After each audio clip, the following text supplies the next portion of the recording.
In a previous video we showed you Conestoga's range hoods. In that video we showed you a nice mantle style M-series range hood, and we were giving you some generalities about the custom range hood program. We want to talk a little bit more today about an option on those range hoods called the removable panel option.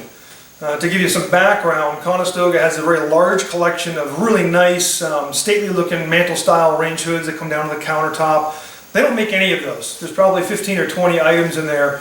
They're all made by Stanisci Wood products. Stanisci manufactures them for Conestoga, ships them to Conestoga, who finishes them with your order and ships them out. But one of the options Stanisci offers, and therefore Conestoga through the catalog, is a removable panel that costs a couple $100 extra, but it's worth every penny. And here's what it does. Let's say this Q-series range hood we got here, kind of a small one. Let's say this is going up to a ceiling. We've got crown around the top already. This unit is installed. We've got wall cabinets on the side, base cabinets below.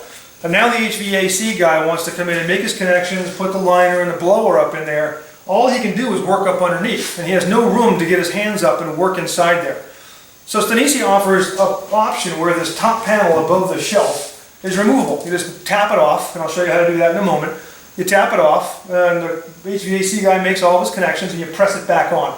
You will have a seam where the panel meets the top framing rail. You will have a seam on the side where you can see the panel meets here and here. And that's just the way it is. There's nothing we can do about that. In my mind, it kind of gets lost in the white noise once the unit's installed, but you will have to live with that seam.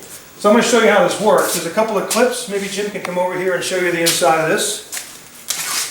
There's clips all along the inside.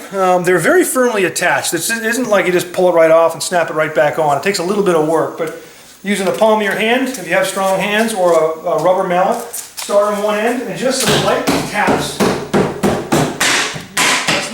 That's not wood cracking, that's those brackets. And off she comes. It's meant to very firmly stay on once you have it in place. These brackets are very, very strong.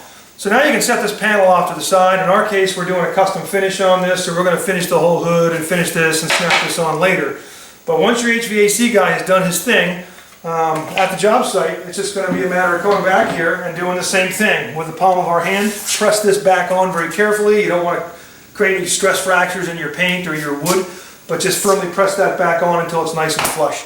Great option. Yes, it's a couple $100 more, but your HVAC guy will charge you that much more to have to work up underneath there with no way to make those connections. So make his life easy.